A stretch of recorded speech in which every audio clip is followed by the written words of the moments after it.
911, what's your emergency? Ask them to help us get a National Guard unit. Maybe with a helicopter to let's get all the Granby town hall. Confirm you need a National Guard unit and a helicopter. Trees going out towards the highway. Now one block. Stop it. Or on the National Guard. Either out of one or out of the middle.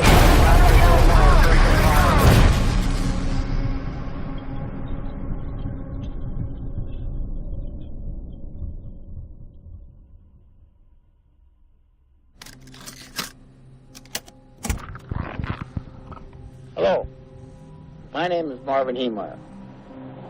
Today is April 13th, 2004. This tape is about my life since I come up here in 1991. I am making this tape. Really didn't think it'd make any difference if I did make it, but a good friend of mine said I should make it. He said I should sit down in front of a videotape machine and do it, but you're just going to have to take my word that this is Marvin Heemeyer, serial number 503-689-471. I want to say right now, God bless me in advance for the task that I am about to undertake. Marvin Heemeyer, he was from South Dakota, and he served in the Air Force. He realized that he had a knack for welding, working on engines and motors. He was stationed in Colorado and decided to stay in Colorado when he got out of the Air Force. I moved up here in the fall in 1991 to kind of take a 6-month vacation.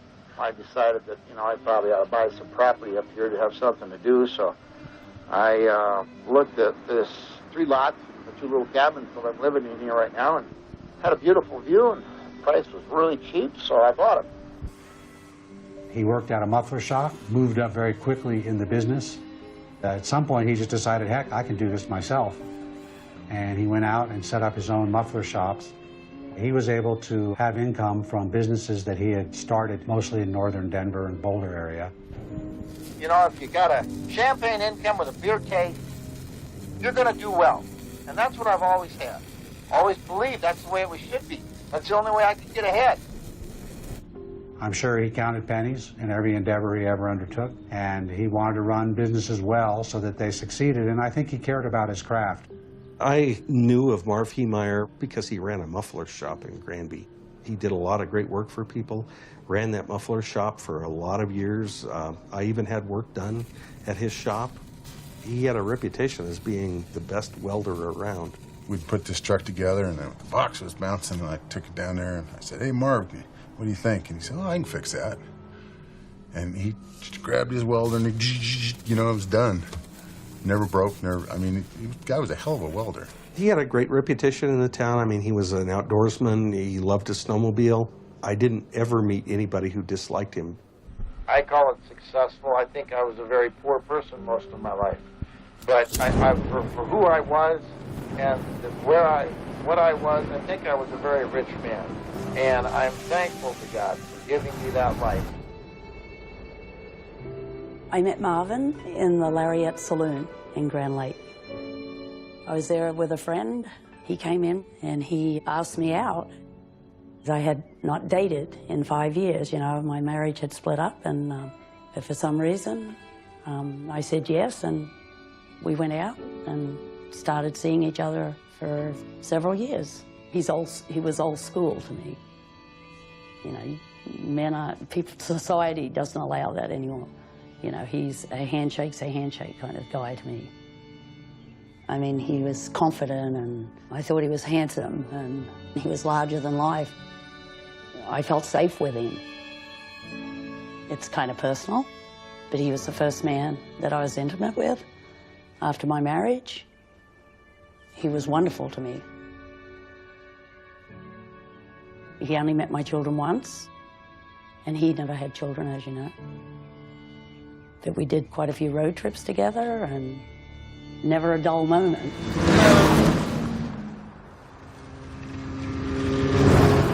Marv loved to snowmobile.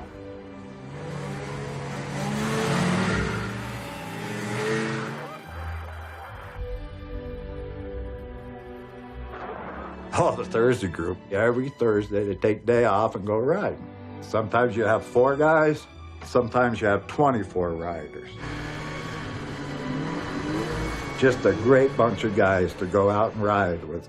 Little Matty was the youngest. When I started riding with Marv and the Thursday crew, I was 16 years old. And these guys are 40, 50. You know, I couldn't drink with them. I couldn't do any of that stuff. I had to go home to Mom and answer to Mom still. Marv was, in some respects, he took me under his wing. He helped teach me how to snowmobile, work on snowmobiles. He's always a mentor and always helped, always gave. He was my best friend. I looked at him as my bigger brother. I let Marv lead unless it was someplace I knew better than him. Okay, that's where we came from over there. This is right here's where we're supposed to be, and that's where Stu went, way over there. Marv made glove dryers. We had a Marv grill. Marv would take stock steel, bend it custom to every machine. You weren't a snowmobiler in Grand Lake unless you had a Marv bumper. They would take down 4-inch trees, 5-inch trees, and you just keep going. That was a Marv bumper. Yeah, he was the king, yeah. If he got beat by anybody on the mountain, that was the last time he got beat by that person. He bought me my own Polaris that, you know, taught me how to get off trail, and when in doubt, gas it.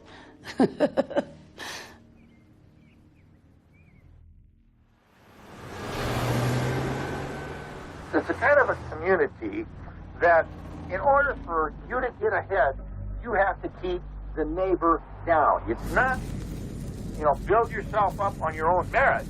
It's tear the other guy down. Grant County definitely at one time was the wild, wild west. We've modernized a tremendous amount, but it is not uncommon at all in the wintertime to have 2 weeks straight where the temperature doesn't get above 10 degrees. You have to be a little more independent, a little more willing to do without. You have to like small towns. You kind of live in a fishbowl to some extent because your neighbors kind of know your business a little more than they would be in the city. That can cause conflict. After a few months of living here, I happened to cross a piece of property down there in Granby. And this was about a month before they were going to have this FDIC auction. Marv originally bought the property that he was on in a public auction. They were selling FDIC foreclosed properties. 3,000 square foot building and had 2 acres of ground. They had a bid for $35,000 from some guy up front. So finally they caught my bid, so I got a bid for 40. This other guy jumped up on his chair. I've come to find out his name was Cody Dochev. Cody Dochev is the owner of Mountain Park Concrete. The Dochevs were looking for land upon which to put this concrete operation with an indoor batch plant. Dochev also showed up with Gus Harris. Gus Harris was his buddy there sitting beside him. Gus was sponsoring the whole financing on this thing, and Gus wasn't going to pay more than 50 grand for it. And I was waiting for him to bid, and he wouldn't bid. So I got the property. Marv says that after he got the property, he was accosted by Cody. This guy came back there and introduced himself to me about the rudest, most arrogant person. I mean, this guy's just a fucking asshole. Come back and just introduced himself by giving me a tongue lashing for about 10 minutes. I mean, this is the only guy of all the properties that sold before his that was doing any screaming at anybody during the auction.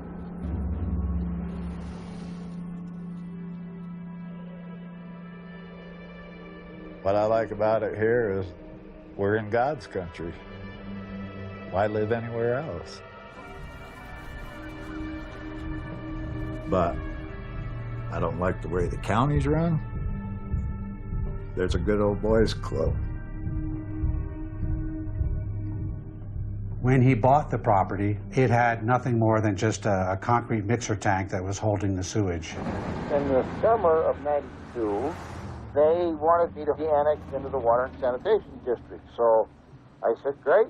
I just expected it to go through. Ron Thompson was on the board for the sewer district.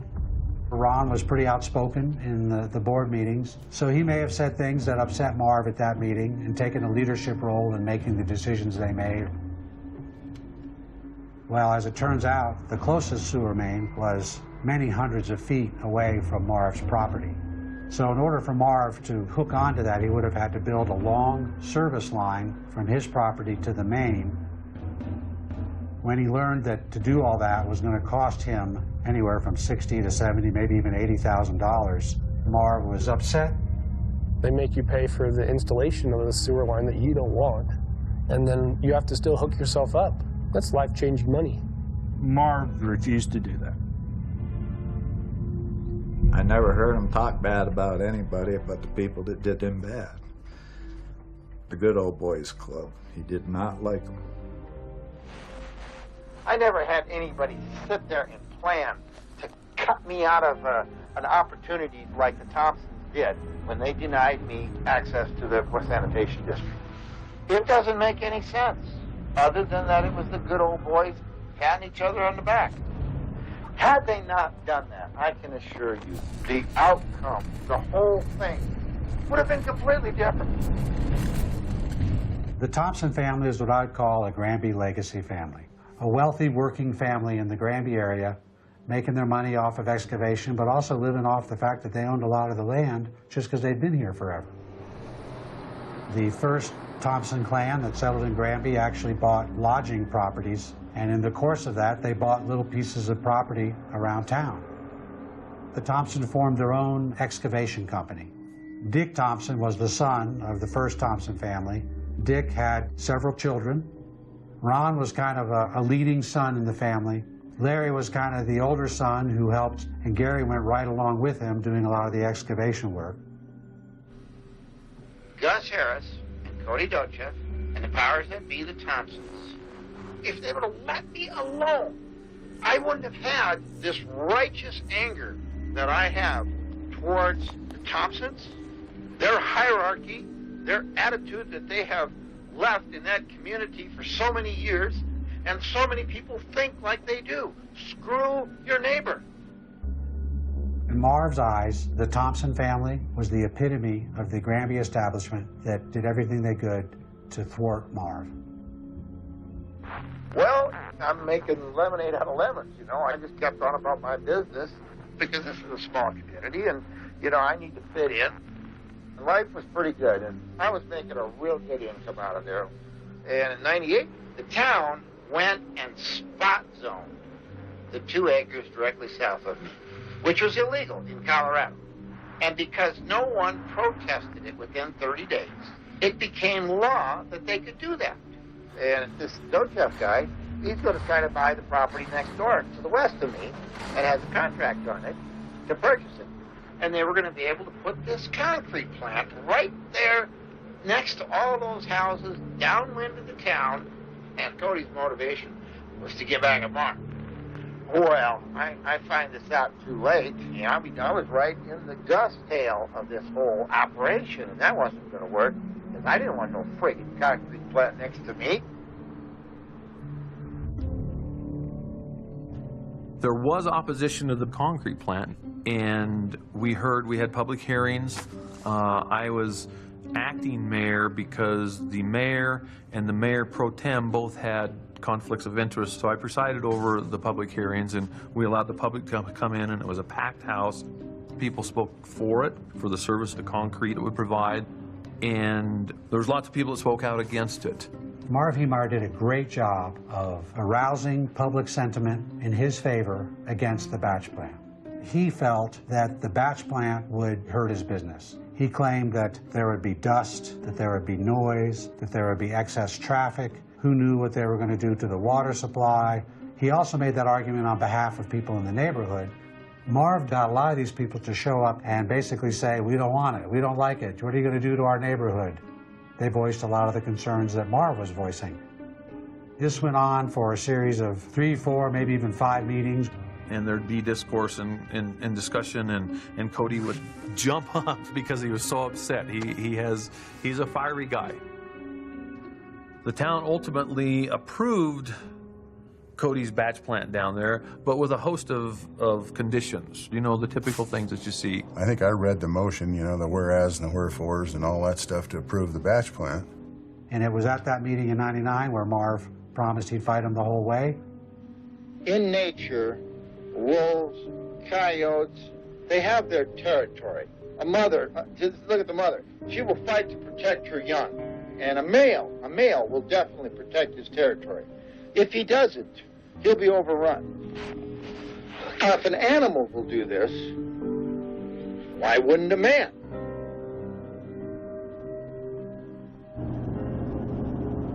In the meantime, the town is cracking down hard on Marv, saying there's a serious issue with your water and sewer. He ended up going to Granby Municipal Court.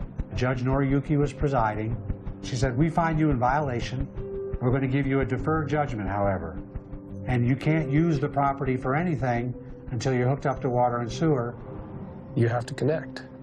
But 400 feet's a long ways. There could be a piece of property in the way. In this case, there was. Cody's. He needed the easement. Cody wasn't going to give him the easement.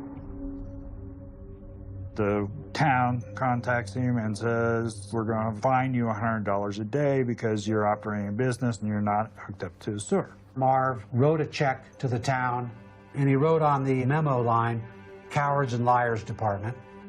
And at insult to injury, they sent it back and said, the amount is incorrect. Well, this clearly angered Marv. He shows up at the town hall.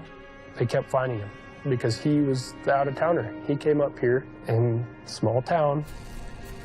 In Marv's mind, this was just another example of the town not treating him fairly. The Dochefs were moving forward with their proposal. Suddenly Marv shows up with an attorney, and then he's saying, I think that we've caught you in a mistake. The town board was stunned. They called an executive session, kicked everybody out. They said, well, we're going to put everything on hold until we can decide what we're going to do. The attorney made us be very dot the I's, cross the T's. So we wanted to make sure that whatever we did, we were right on the money with. They came back and said, we're going to let them restart from square one so that we can do it right this time. As a last-ditch effort, Marv filed a lawsuit in district court. But the Dochefs, they're serious about building this batch plant as quickly as possible. They're moving forward as if there's not any barrier to their progress at all. There's heavy equipment operating at the soon-to-be batch plant site. Marv is sitting here watching all this happening, and I think he's just stewing about it.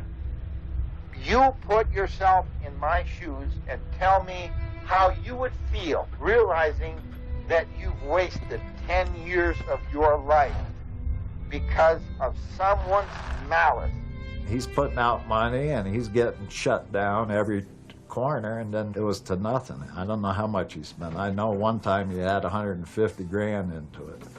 And I said, well, you shouldn't have spent that much money on these assholes because you can't fight the government. 9 months later, the court made its ruling on the lawsuit. Judge Doucette dismissed the lawsuit completely. Suddenly, Marv had nobody on his side. My attorney, as paid off as he was, that's all he was doing was making money on the deal. He didn't care if I win or lose. As a matter of fact, he said that he wouldn't appeal it. I always told him, I says, it's good enough if we lose to appeal it to a higher court. Dita wouldn't do it. He would not appeal it. You know, they think that I should have to stay down there in Granby. I should have kept my muffler shop going. I should have put up with all the dust, all the snickers. You know, the town council. I'd pass them in the post office, and they'd snicker at me after they knew I lost. On the street, Casey Farrell. What a barbarian. He comes across as being one of those good guys. He's part of the problem. They knew what they were doing. They were trying to run him out of town. The town had a hard-on for Marvin Heemeyer. They didn't stop and think. Marv didn't have any malice towards us. This is a sign to not do this. No, they kept it in their hardened hearts and said, we'll get him. They started getting me in 1992 when they kept me off the sanitation district. They started getting me when Gus Harris sold the property to Cody Dochev. They got me when they issued the building permit to Cody Dochev for the concrete plant and denied that it was for the concrete plant. Are we all stupid? Come on! They knew. And when I would ask them these questions, which you won't find in the minutes, they would just shut right up, they'd stonewall you. They didn't have an answer. I'd shoot the truth in their face, and they couldn't deal with it. And I'm sorry. They're going to have to deal with it. I guarantee you, I am going to make them deal with it. The battle with the town of Granby, we talked about it, but I didn't get that feeling that he was so angry. No one realized how God, distorted it was becoming to him.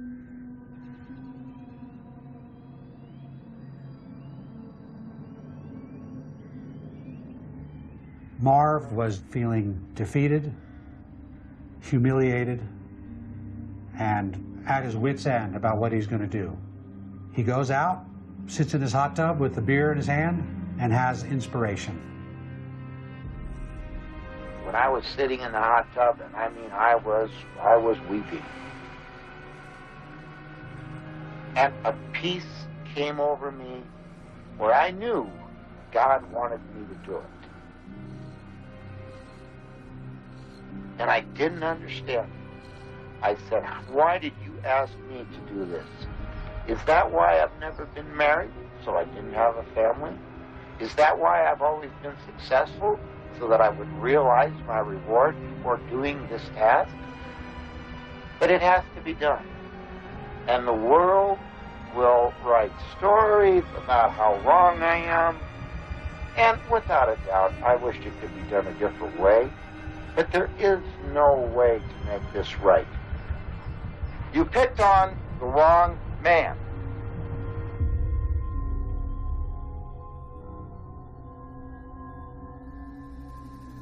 Cody, do you remember the first time you met Marv at that auction?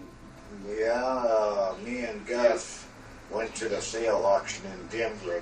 That was on the 2 acres in the shop. Right. But did you talk? You talked to Marv afterwards, right? After the auction or during the auction, did you talk to him? No. There's a difference of points of view or memory about what happened after Marv got it. Cody Dochev, I mean, this guy's just a fucking asshole. Come back and just introduced himself by giving me a tongue lashing for about 10 minutes. I don't think I even met Marv down there. Me and Gus just got up and walked out after we're done. The reason I asked is that Marv claims that you guys talked afterwards. I don't believe we talked to talk. No. I mean, I talked to this guy forever, it seemed like. Everybody around me, they couldn't believe this asshole. I mean, this is the only guy, of all the properties that sold before his, that was doing any screaming at anybody during the auction. Gus doesn't remember it either. I've been a school bus driver for 50 years. Cody has been a good friend for many, many years. We have gone to auctions together before in times. So Cody went with me, but he had no party in the auction. Cody and I sat and listened to another bid or two. There really wasn't much of anything happened. I don't know what Marv did. I wasn't paying attention to him, really. And then we just got up and left. Yeah. Cody would maybe be interested in the property at a future time, but there was no agreement or talk between us of him owning that property. Cody would have been mad at anybody who would have bought the property. Anybody. But you gotta go there with enough money. Otherwise, you're the problem. It's your fault that this happened, not mine. Marv, in his tapes, the way he characterizes the town, me, and many other people, just did not reflect what I thought was the way those people really were and really are. I wasted 13 years of my life down there because the Thompsons were pissed off that I bought that property. We lived here all of our life. We was born and raised here. Probably going to die here, so where else is she going to go? But no, our dad started here in business in 1949. We had our mom, our dad, and then we had another brother between the two of us that got sick in '02, and he passed away. Everybody has their hardships, so we had more than our fair share. A raft of them. A raft of them. The popular conception of the Thompson brothers is that they're the hardest working millionaires in the county. They probably could live well off of the revenue from their property that they have in Granby. They could probably hire people, but they don't. They choose to work, and I actually think they like the work. We got a whole yard full of stuff. We don't hire any help. We just do it ourselves. It's fun, so it keeps us out of trouble. So I spent one day here in the spring of 2003. The Thompson brothers were down below my house here in Grand Lake, digging a foundation for a house. Larry Thompson was standing out by his truck by himself, so I drove up to him and had a few words with him. Basically what I told him was that, you know, Larry, you know, about in 1992, your family financially affected my life for the rest of my life. Well, Marv had a beef with our dad because he was on the town board, town council for a lot of years, and then the last years of his life, he was the mayor. And I says, you owe me. And I says, I want $300,000 from you. And he says, it'll never happen. And I says, well, I guarantee you, Larry, I'm going to collect. One day, we always was friendly to him, you know, and he rolled his window down. He says, I'm going to get you guys, and rolled his window up and left. And that was the last time we ever talked to him. He basically confirmed in my mind right there that he knew what I was talking about, and he knew what had been done, because he had one thing to say. He screamed it at me as I'm about 5 truck lengths away. He screamed, you can suck my dick. Well, when someone is that frustrated that they've got to say something like that, you know they know.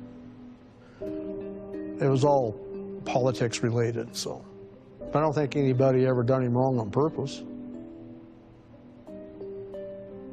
You never know what gets into people. He's a cowardly bastard. He's a Catholic. And I think they are some of the biggest cowards I have ever met. They believe the only way that they can stay on top is to keep their neighbor down. Well, I think that Marv might have seen in the Thompson family an example of what he may have really aspired to, which was being a relatively wealthy, land-owning family that worked with their hands, worked with heavy equipment, that were able to make a living at it and be successful. This is my die-cast toy collection. I've probably been collecting 15 years now, maybe a little longer. And this is kind of my hobby that I do in the evenings, mainly in the wintertime. So I just buy 1, 2 toys once in a while as I can afford it. Is this your favorite truck? They're all favorite trucks. They're our toys. So, but anyway. I went down to talk to Marv about his business and whether he'd like us to do a new business story and would he like to buy some advertising. And Marv was only open at select hours. Marv ran that business so he could indulge his snowmobiling habit. But I must have gone back down to the muffler shop 3, 4 times, and Marv was never there. This newspaper guy, Patrick Brower, this guy hated me. When I first came up here in '91, he said that he was going to come down and we'd do an article on my little business. Well, he never did do it. You know, he was doing everything he could to keep me from getting any additional publicity. He knows how to abuse the power of the pen. And that's a big thing up here, is abuse of power. When the time came where I ran into Marv, he was all upset with me for never doing a story. I said, Marv, why don't I just give you an ad? You know, I took a photo of Marv and ran a free ad for him. It was, I think, a $200 ad that he got for nothing. I know the newspaper guy. That guy is told so many lies. It's one thing about lying. You tell a lie, usually you got to tell 5 more to cover that up.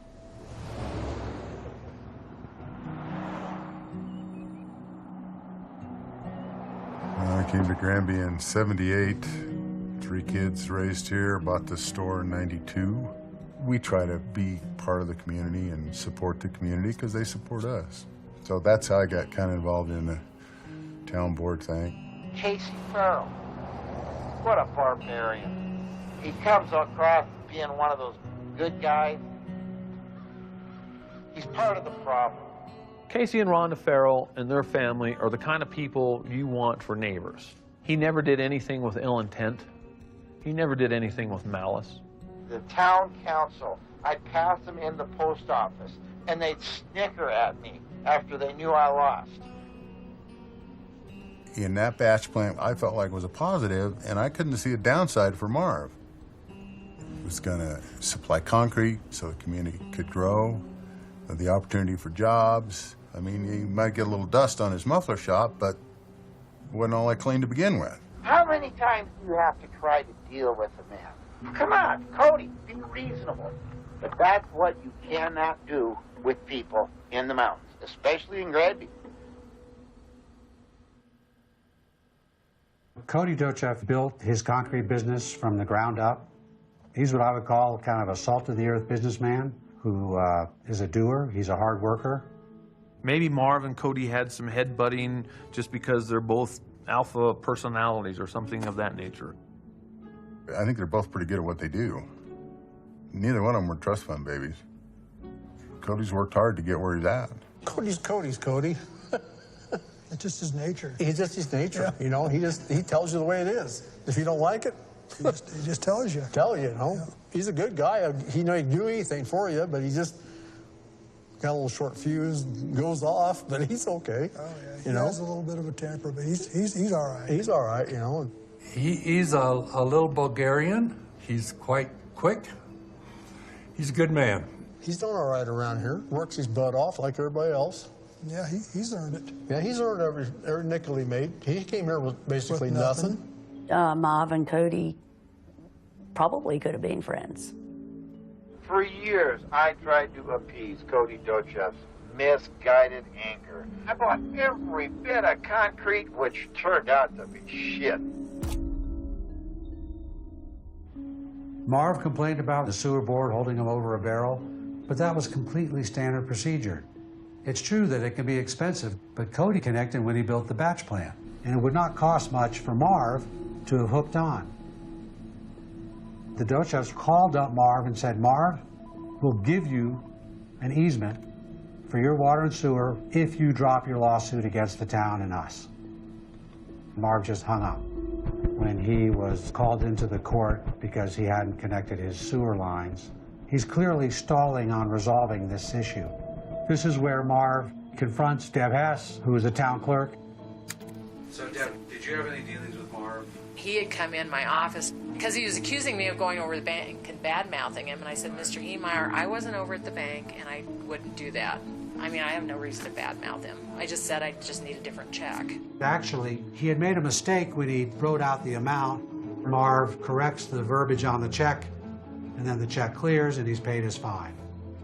Marv's anger affected his interpretation of events with Dietz as well. He believed Dietz milked him for money and abandoned him on appeal. But if Dietz was really out to milk Heemeyer, why didn't he go to the appeal? It'd just be a way to milk another $55,000 out of him. And the irony is, Cody had been offering to buy Marv out from the beginning. And Marv saw an opportunity to sell that 2-acre parcel that he had bought at that auction to the Dochevs. Marv put a price on his property of $250,000. That's a pretty good profit, 6 times what he paid for it. Cody agreed to $250,000. Immediately, Marv backed out and said, nope, I want $375,000. Cody said, all right, we'll pay that. Marv backed out again. I'm not sure if Marv was looking for a fight at that point in time. He had a way out. He had a way out to make some good money and go on about his life.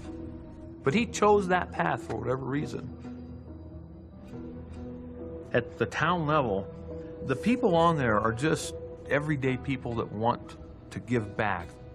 And to say that the people that sit behind us in this boardroom do things for any other reason than trying to make a difference and trying to do what's right, they're sadly mistaken. He was raising hell about Cody and the batch plant, and Marv actually made that better for the town because he was raising issues that the people on the board that hadn't thought about. So he'd come in and he'd say, well, what about dust or this or that or whatever? We'd go, well, that makes sense to me. What do you think, Cody? Oh, yeah, I can fix that. No big deal. So we really got a better deal for the town because of Marv complaining. Well, after we approved it, it was actually, I felt like it was a pretty damn good deal, really. Marv's assumption that there was this group of community leaders that would get together at the coffee shop in the morning and conspire about how to keep Marv from moving forward because he's the new guy, it's patently untrue. He was upset. He wanted to have it his way, and it wasn't going to go his way.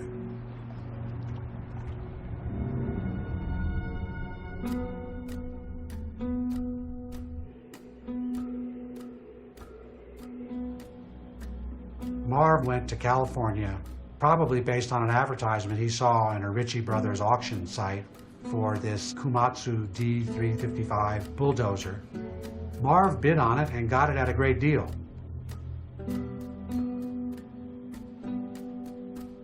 It's a big dozer. Yeah, big dozer. He then stuck it on a flatbed, had it driven all the way to Granby, Colorado from California, and had it delivered in July of 2002. We were sitting there eating dinner one night, and this big yellow truck comes in town with this big dozer on it. We sat down there and watched them unload that thing off the trailer. But we were working the next county up, and it was midnight or 1 in the morning before we got back to our warehouse, but we took the back way. And they're unloading that dozer that night. It's just really strange. That thing is a pretty good-sized tractor. We thought, what in the heck's he gonna do with that goddamn thing, you know? He ended up parking the dozer up on the access road to the muffler property so that the blade was facing out on this dirt road, and he had right in the middle of the blade a for sale sign. And it just sat there through that winter of 2002 to 2003. He parked the Komatsu outside the muffler shop just to make Dochev nervous. That's why he bought it, for the intimidation factor.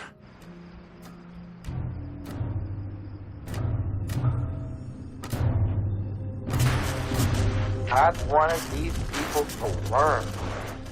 And he knew that I eventually would get to the point where I wouldn't put up with what they were taking away from me for what they had denied me. God knew Marvin Heemeyer very well. Essentially, he becomes the victim that is then justified in reacting against all these people that have done him wrong. We know he wants to get out of there. We know he knows he's screwed. Let's really screw him. You know, that's exactly what their attitude was. And they did. I had no choice. What was I supposed to do? The allegation is that somehow the town ruined Marv's business.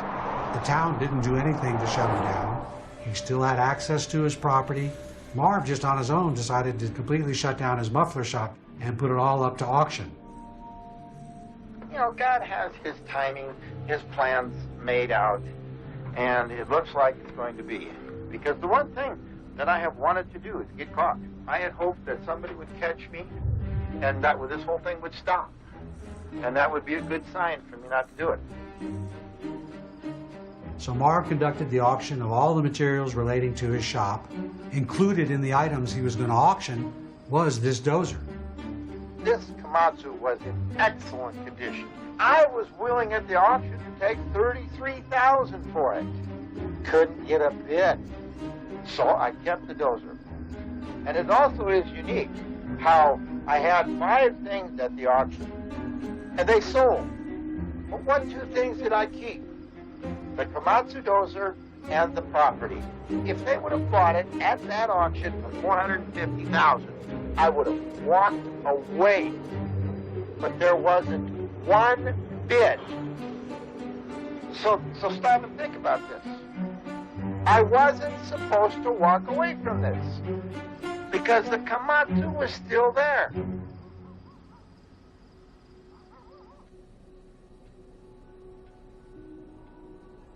You know, I had quit smoking for 9 years, and then I become this closet smoker. You know, I'd sneak them, which is ridiculous, I know. And he didn't like that. We got into an argument about it. That's when things went downhill. And then we quit seeing each other. It was maybe easier to break it up, you know. I don't know the details, but just him talking about her. He was very in love with her, I knew that.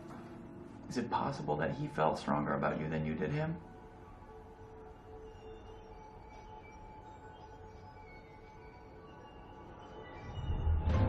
Marv was still perplexed about what to do with his property. Travis Bussey and his partner were owners of the trash company. They had negotiated with Marv to lease his 2 acres as a staging point for their trucks.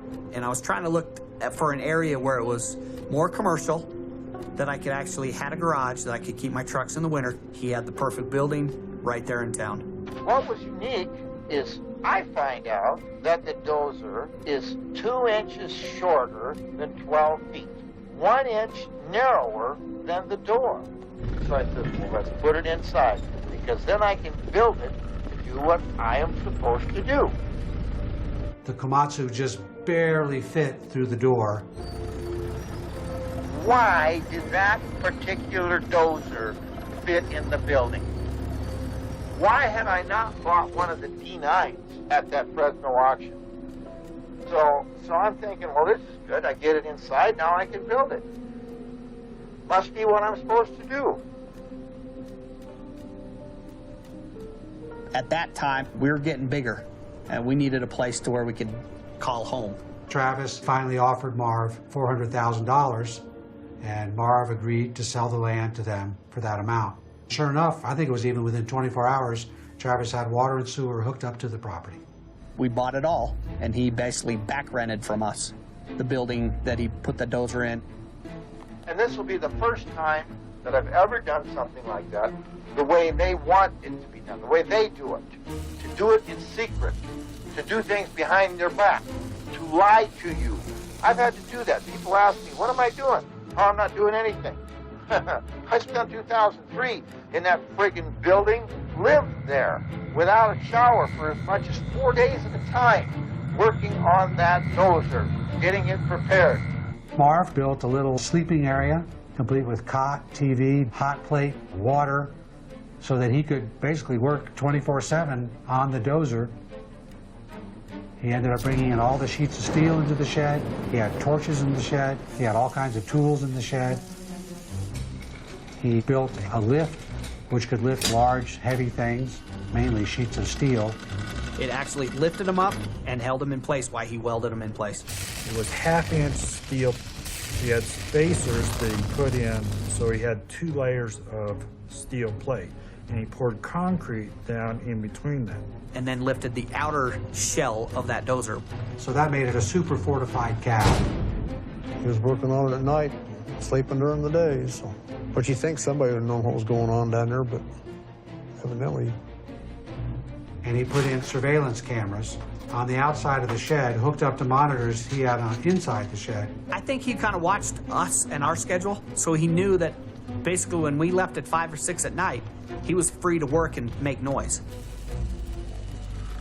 I don't understand it. I guess I'm a dumb person. I'm not as witty as some. I'm not as sharp as some. I don't know that that's the backbone of America, though. You know, I don't know what the backbone of America is anymore.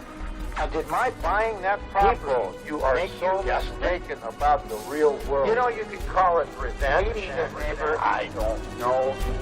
Maybe what happens here, maybe you'll remember that. Marv knew he was going to be spending long periods of time in the shed, and he had in there a little small video collection that he could watch. One of the movies he had in there was a Van Diesel film called A Man Apart. The hero of the movie loses his wife to a gang of criminals. He takes the law into his own hands, goes out there, shoots up the bad guys, and the movie ends with him alone, but he has somehow redeemed and purified the corrupt society. When we purchased the property, we had to have insurance on every building, so we had to actually do a walkthrough through that building. Last fall, I had this dozer about half done. Had the dozer covered up with these polypropylene tarps. So these guys come in, oh, well, what's this? I made up this story. I said this professor was perfecting cooling system which would cool the air and increase the performance of the engine. I had this all bullshit story, and they went along with it. I couldn't believe it when they walked out the door. It was right there under their nose. How come they didn't catch me? Well, I wasn't supposed to get caught. God built me to be here to prove to you that what you have been doing for God knows how many years is wrong. You picked on the wrong man. I'm not tough. I'm not that strong. What I'm going to do is above me. And God gave me that peace years ago in that hot tub. I had to do this. That I could not do it without God's help. That it was His strength that would spur me on at 51 and 52 years old to get this job done at the pace that I could do it. And I believe that is why He gave me last winter off.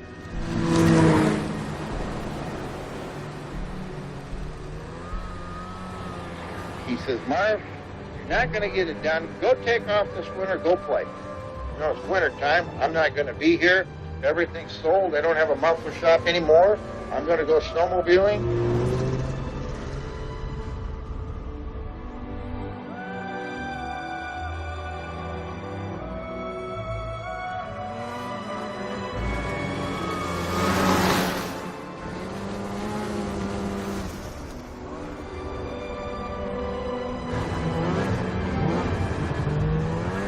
Marv actually really did succeed in Granby.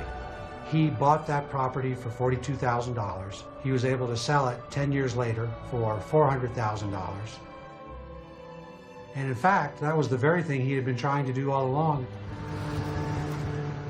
Marv says in his own tapes that his muffler business was successful and gave him an opportunity to do what he wanted to do in life, to enjoy his snowmobiling and still have money so he could live.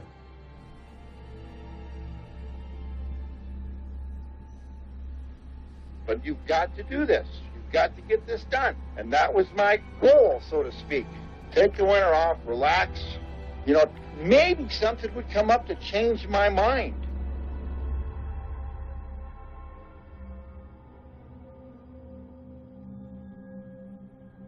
In March of 2004, Marv's father dies.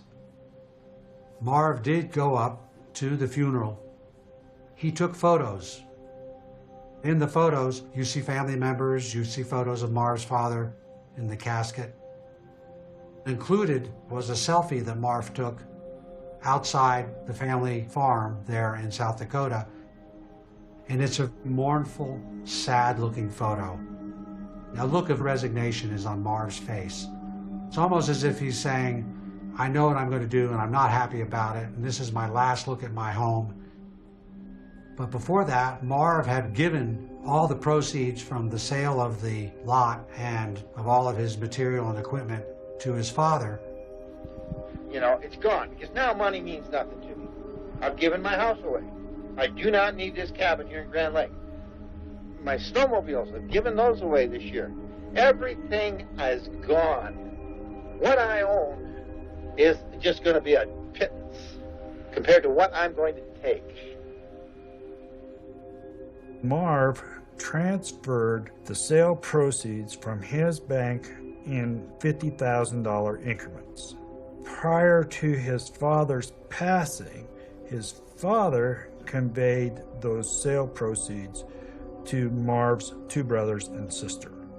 By giving them to his father and willing all that to the other members of the family, it was one big step removed from Marv, so that when the time came to try to get resources back from Marv to reimburse people who had lost, it was near impossible. This is tape 3. It's about 10:05 on the 13th of April, 2004. I want to say that I believe that I am an American patriot. I believe in the free enterprise system. I believe in a level playing field of competition. If you want to change that level playing field of competition to your advantage, Basically, you give me license to do that also when my opportunity comes around. Because you are the leaders of the community. Through your actions, you show the community how things are supposed to be done.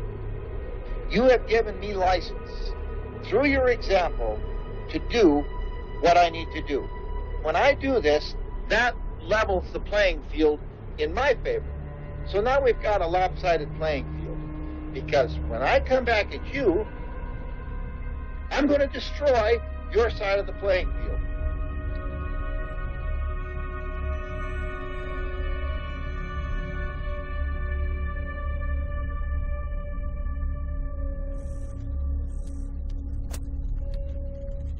He wanted everybody to hear what he felt about what happened to him, but I won't even listen to him. You know, I listened a little bit, and I said, nah, I don't need to listen to this, you know.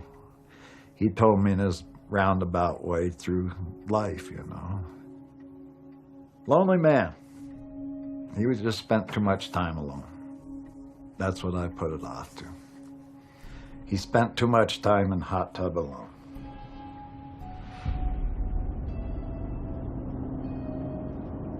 At the time, I went to work for a dentist.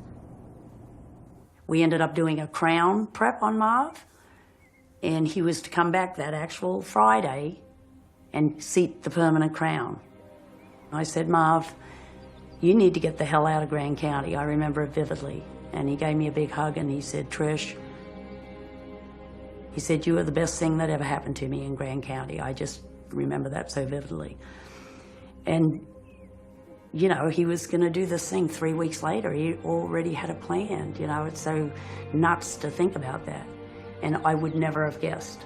You know, he seemed like it was so great to see him, and it was great to have a hug, you know.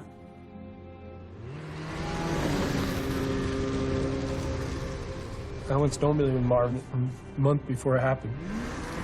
Early May on Vail Pass, just he and I. We had plans of going again in June just to say we did it. Well, these are future plans. He wasn't done. Then he spent a couple weeks in Florida with some friends. He talked about it on the way to Vail. He said they were going to get what's coming to him.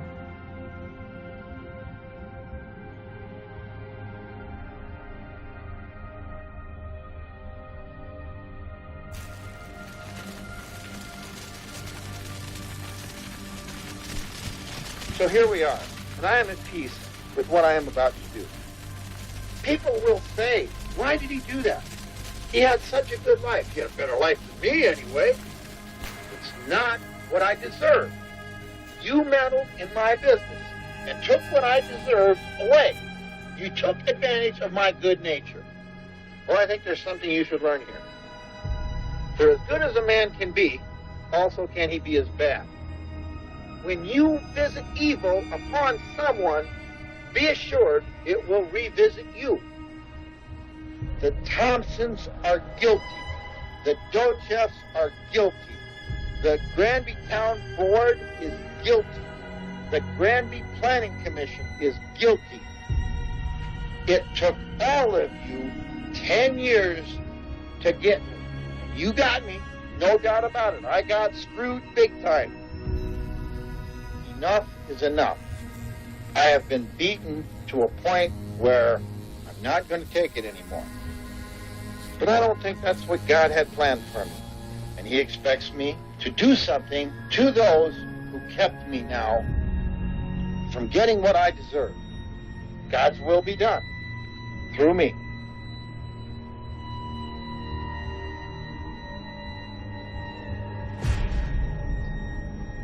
You were cowards in the way that you dealt with me. You all along were thinking that I was the person that needed to be taught a lesson. You were going to show me how it worked in Granby, Colorado, how the real world worked. You people needed to be taught a lesson.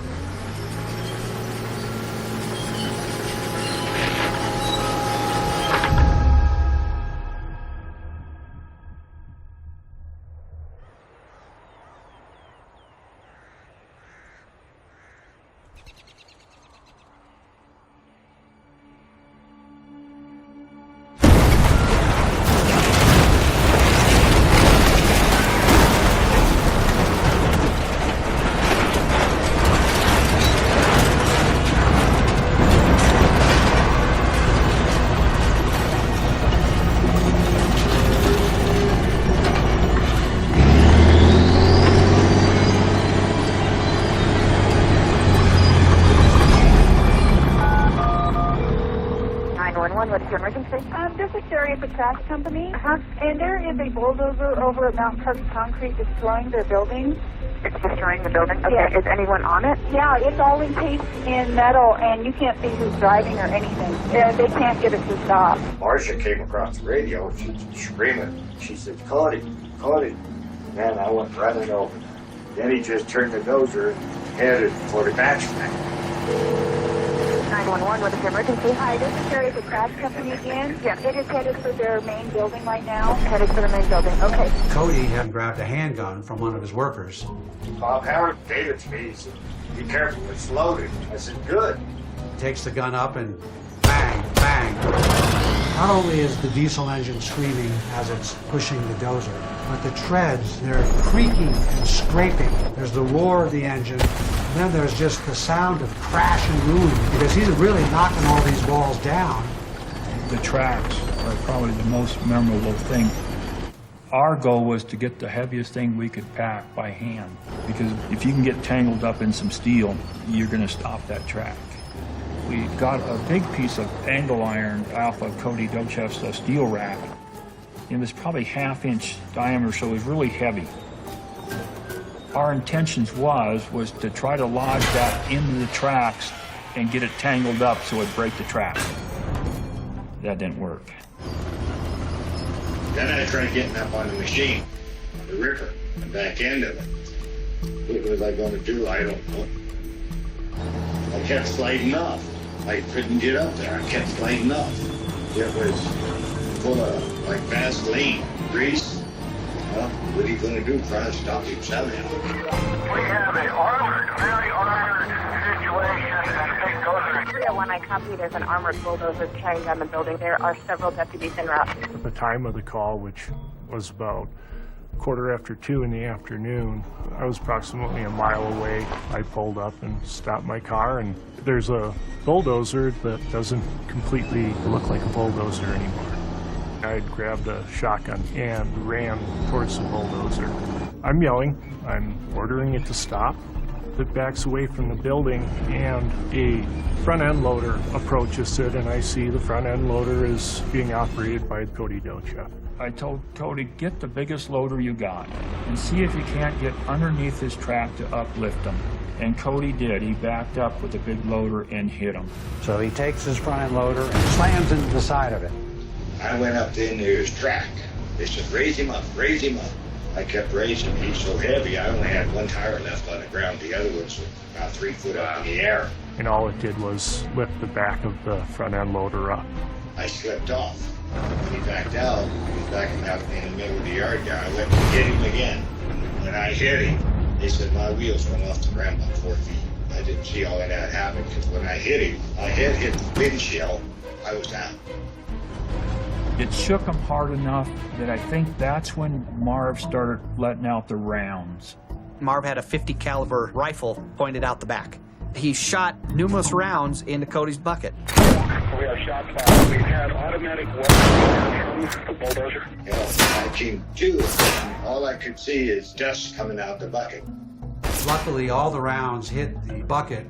Cody figures out where he is, and he's not hit, and he's okay, and he backs up, and he thinks, what am I going to do now? Shortly after that, Cody realized that was too much. He was done. That's when the officers started surrounding the place. And I transitioned from a shotgun to an M4 rifle. And about that time, I was joined by a state trooper, Dave Patura. At first, Cody speculated that there's not a human being in there. It's being run by radio controls. I said, it's Marvin Heemeyer. They said, how do you know it's Heemeyer? I said, I know it is. I said, I don't think nobody's in that dozer. I said, I think it's radio controlled. He's got to be on one of these hills around here someplace. The dozer is continuing its damage, just going in and out of the building, slamming into this huge concrete batch plant, essentially knocking down all the side walls, just destroying it. Well, at this point, there's more police on the scene.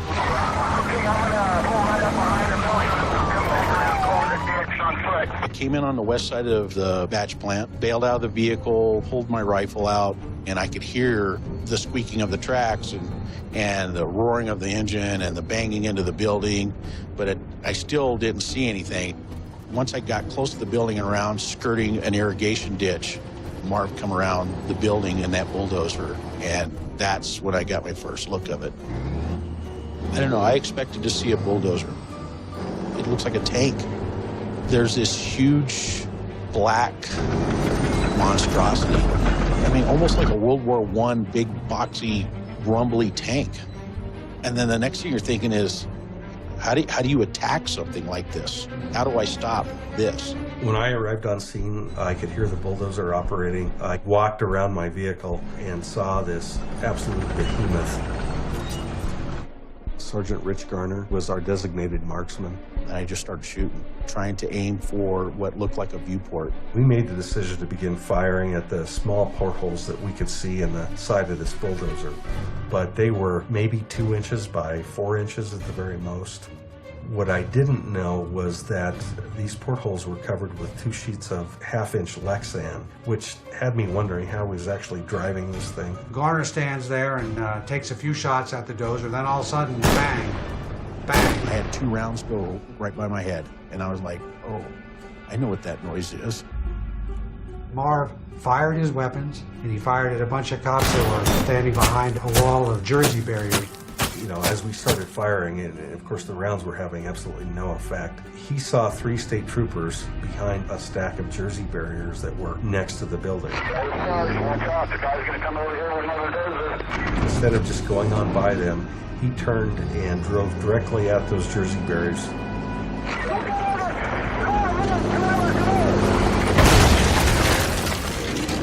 If those troopers hadn't moved, he'd have probably killed all 3 of them. Started proceeding eastbound through the parking lot in the construction area. I had parked my vehicle on the south side of the building. At that time, Marv moved back around to the south side of the building, and Glenn Trainor's unmarked vehicle was over there. He put the blade up against that and started pushing it. Kept pushing it sideways. Well, then it caught the rims on the wheels and actually stopped it and started flipping over, and he rolled over the top of it. As he was heading towards the highway, somebody notified me on the radio that the person operating the bulldozer was Marvin Heemeyer. He was not going to stop at just the concrete plant.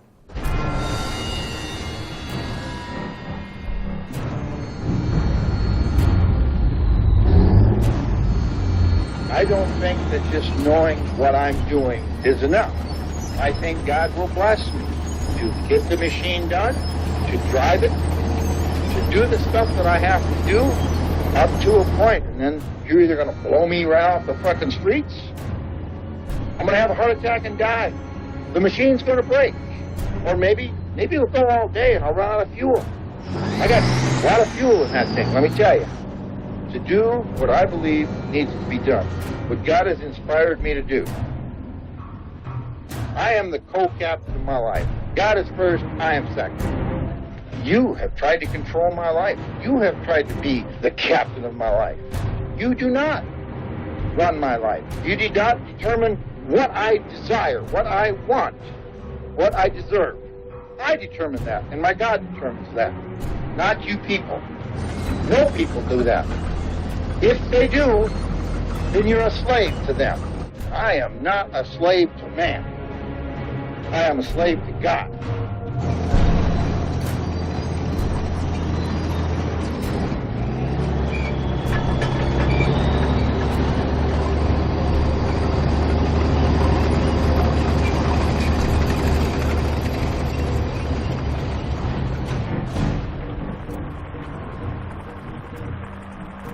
As he was heading towards the highway, I began sending notifications having my deputies and supervisors go out and begin evacuating the town.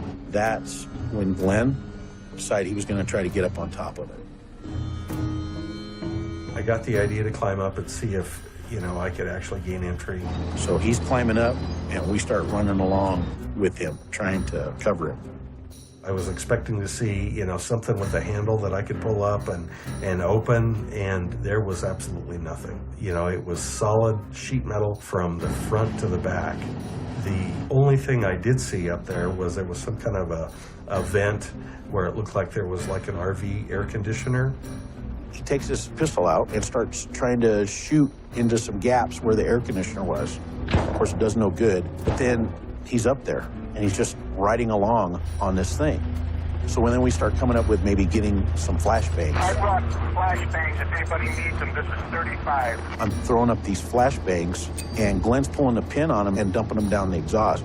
And of course, they're going on. Boom. Big cloud of smoke and everything come out. No effect.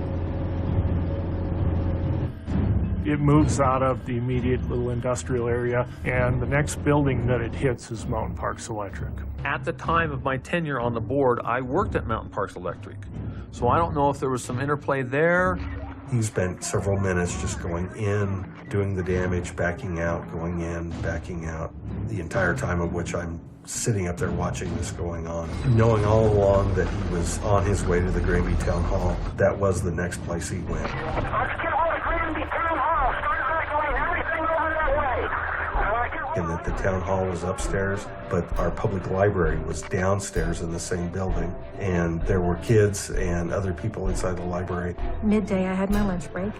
I did start hearing what I thought, it sounded like gunfire, and then I started seeing police cars like flying by at high rates of speed. I started hearing sirens. I was hearing more gunfire, and at that point I decided to go back to the library. We issued a directive to have a reverse 911 call sent out to the community to shelter in place. Because after the first one, we were just thinking barricade everyone inside, not knowing that we were a target, that there was a bulldozer heading right there. And then shortly after that, we got another call, a 911 reverse call. They were telling everyone, evacuate your building now. It took me until that moment to realize that my 11-year-old daughter was in the basement of that building in the library. Okay, please go on east. I put it in the Napa. The bulldozer came out onto the highway and pulled off and drove right into the lawn area of the town hall. I elected to get off at that point and did jump down. Marv works his way up around and goes around the back of the town hall, destroying the children's playground in the process, turning all the little jungle gyms and swing sets into just curled, twisted spaghetti in the backyard there. But we did gather up the kids, and then we drove them all to their houses. We got there, turned the radio on, and as soon as we turned it on, within seconds, we heard the radio announcer say that he had just bulldozed Town Hall. The dozer methodically tore apart Town Hall. Everybody left. Needs to move. Eventually, go for Grand City. From the Town Hall, it went back out to Main Street.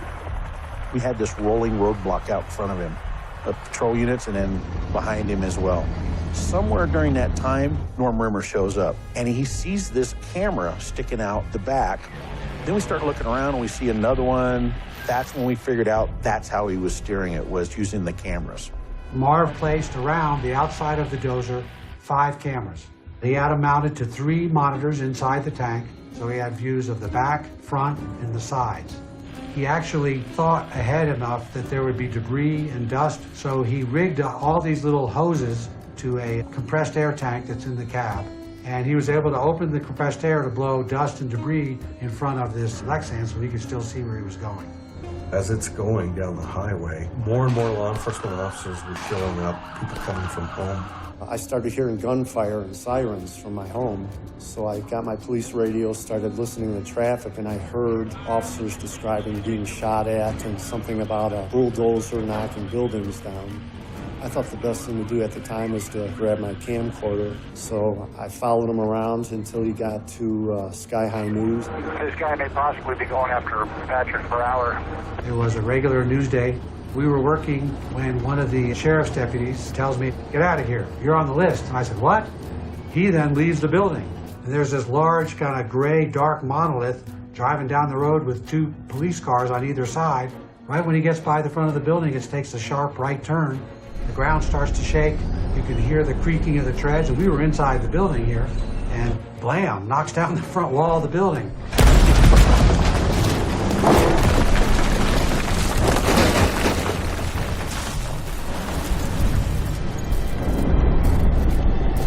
Patrick and one of his reporters are leaving out the back of the building as Marv is driving through the front of the building. The ground is literally shaking under your feet. It's 85 tons that are just rolling impervious. Well, we immediately start running out the back. Marv continues to take the dozer back and smashes in the front of the building and works his way around. He just kept backing up, knocking cars out of his way, taking a hit at the building, backing up again, taking another hit at it. Literally, the ceiling's caving in all around us. I'm out the back door with my camera around my neck and run up the side of the building. There's a sheriff's deputy there with a shotgun. I snap off a panicked photo, and then I start hearing gunfire. I hear a few whizzes over my head, and I think, this is stupid. I'm getting out of here. And then finally, the entire building just collapsing around itself.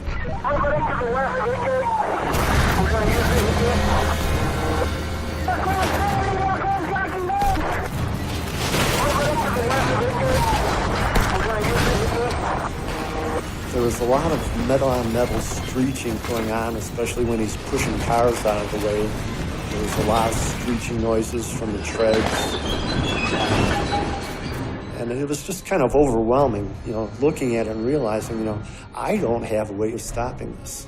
None of us had a way of stopping it. The dozer goes down to the east end of town. They knew that we were on the hit list, so they hurried up here, and we came across the flats up here behind the town shop, and the county cop stopped us. They said, "You're not going any farther." We go, "Yeah, we are. You get your ass down here and arrest me at home if you want to. We're going down the hill." That's the Thompson residence. Bulldozer's headed there. We need to have everybody evacuated out of the Thompson's residence. There's a little house owned by Thompsons, and their mother lives there. I called her, and she thought I was joking with her. I said, "You need to get in the car, just drive out of town, just get out of it." Marvin Heemeyer is around Thompson's shop. The chief of Kremling PD showed up, rolls his window down and said, "Hey, Rich, I got a surprise for you." In the back seat is this big, huge 50 cal silhouette gun. And I picked up the gun, and I'd let loose with it.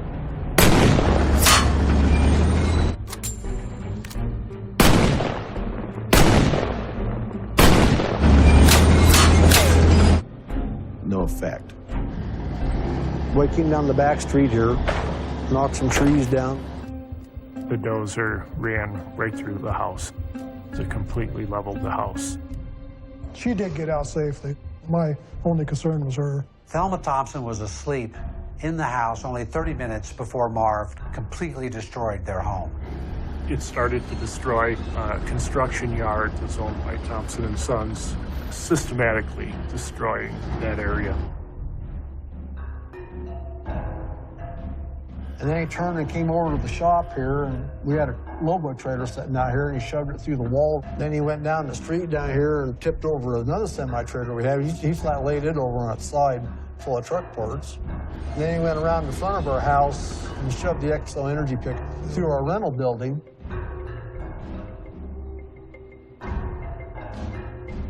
Meanwhile, this whole ridge is up here was just covered with people following him through town, watching what he was doing, like a circus. And then after that, it looked like a war zone out here. All the helicopters flying around and all the news trucks showing up. And that's when he headed off down the hill and went down to Independent Gas. Okay, would you make a general broadcast? All units should evacuate at least 1,000 feet back from the propane tanks at Independent Gas. I was on top of the hill looking down on that. All I saw was rows and rows of propane tanks of various sizes. We're not talking camping propane. We're talking about, industrial-sized propane tanks. If you're standing in the farm looking up the hill, you're going to see a senior citizen's home, a trailer park, private residences. There were a lot of homes, a lot of people in a blast area. Marv was by the propane farm shooting at the tanks. He was using incendiary rounds, so they made kind of a flash and a puff of smoke.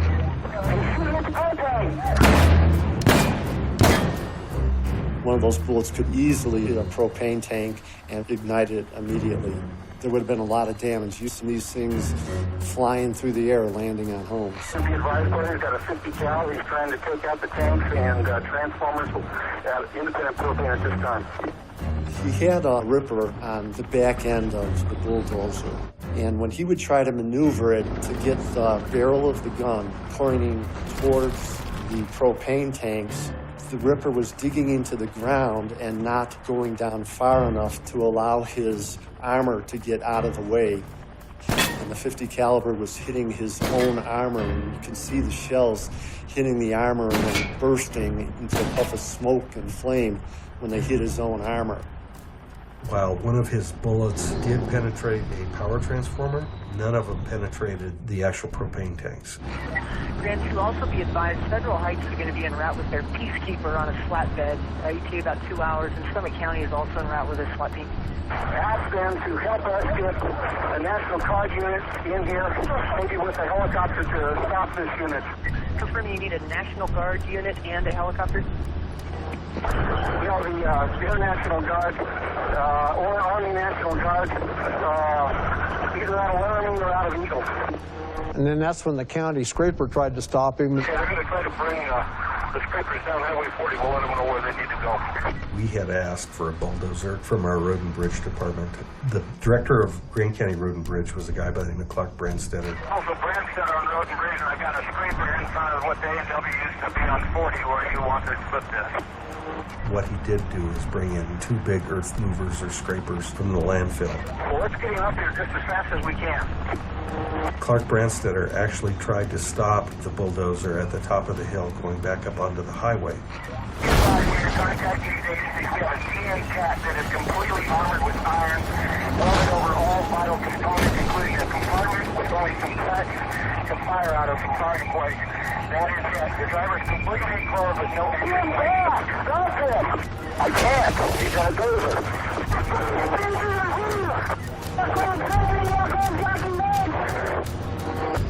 The bulldozer just basically moved this scraper just right out of the way. Going out towards the highway. He went back up the hill, back onto Main Street again. We're at 4th and Main, or 4th and Agate now. Somewhere right in that time frame, it appears that he loses all his antifreeze.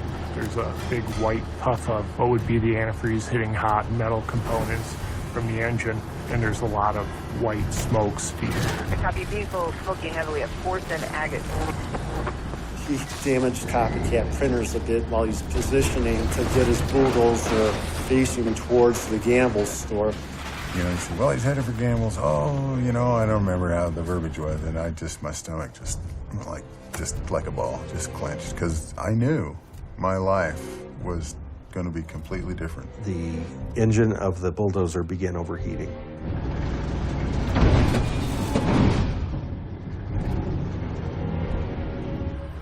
I was across the street watching as it came up the street, and then watched as it turned in to go down the side of the Gamble store. You could also tell that he's starting to lose power at this time. And then it starts methodically just tearing apart that Gamble store.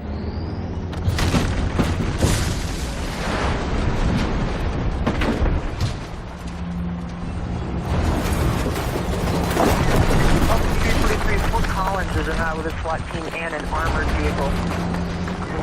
All units, Grand 2, we need you to move back towards the east. Once again, start blocking traffic. He begins going down the side of it, basically trying to rip the entire side of the building off. The county had gotten a belly scraper out. They pulled that in behind to block his way. Having worked in the Gamble store, I knew what a lot of people didn't know, and that's that there was a basement in there. So he took a run at Gamble's, not realizing that the right-hand side track would go into the basement, and that left him stuck, unable to move.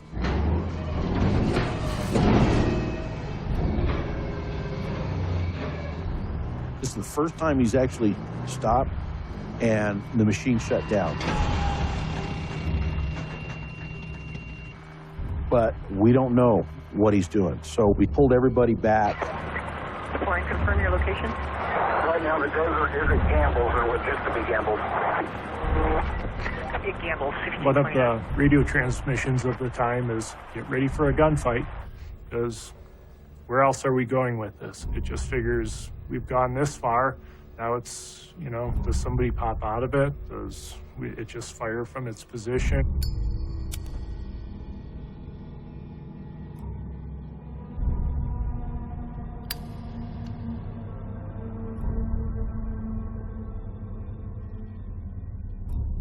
Granby, Grand 24. We started to pair up people and get some tactical advantage. Granby, 5 Granby ambulance. And a door down to Mount Park Concrete and help secure that perimeter down there.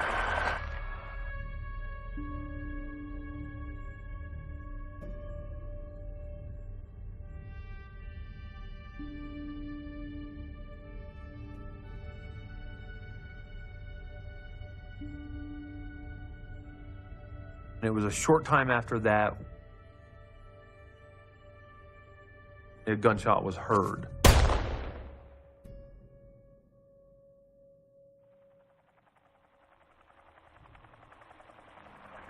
couple sheriff's deputies actually got on top of it and were trying to figure out if there was something they could do, some way they could get in. You know, they had the same luck that I had, which is none. Some SWAT teams came up from other jurisdictions and attempted to breach the bulldozer with an explosive charge. And they started blasting on the dozer. All that did was put a stain on the side of it. When they triggered that explosive device, it rattled the windows in my house. It was a tremendous, tremendous explosion. They didn't even dent the thing. When the second blast happened, they still didn't get in. They said if he's not already dead, he is now. And they basically just brought a cutting torch up and cut off the access point to this air conditioning unit. Entry was finally gained sometime in the mid-morning of the 5th.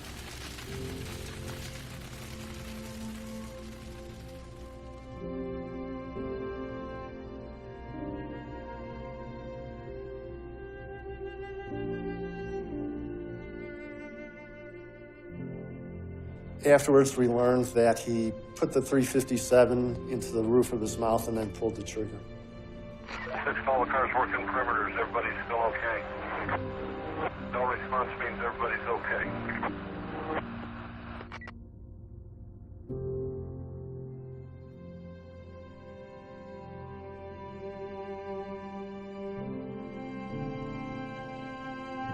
We all read the sleds up and let his ashes fly away.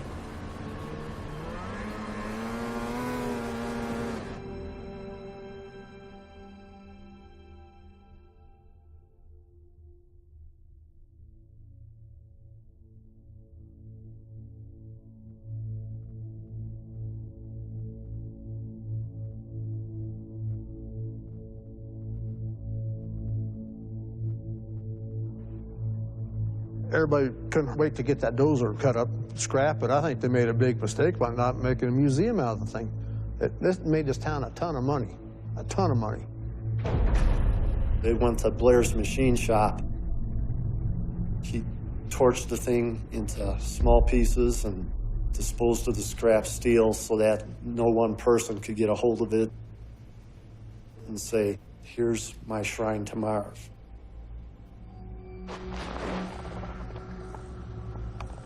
This tape's probably got a lot of emotion in it, and anybody listening to it, you know, you need to realize that and just take it from there, you know. Anyway, hey, I hope you all have a great time, a good life. I've had a great life, and I'm gonna put this tape and tape recorder in a plastic bag. Somebody else can try to figure it out. We'll see you later.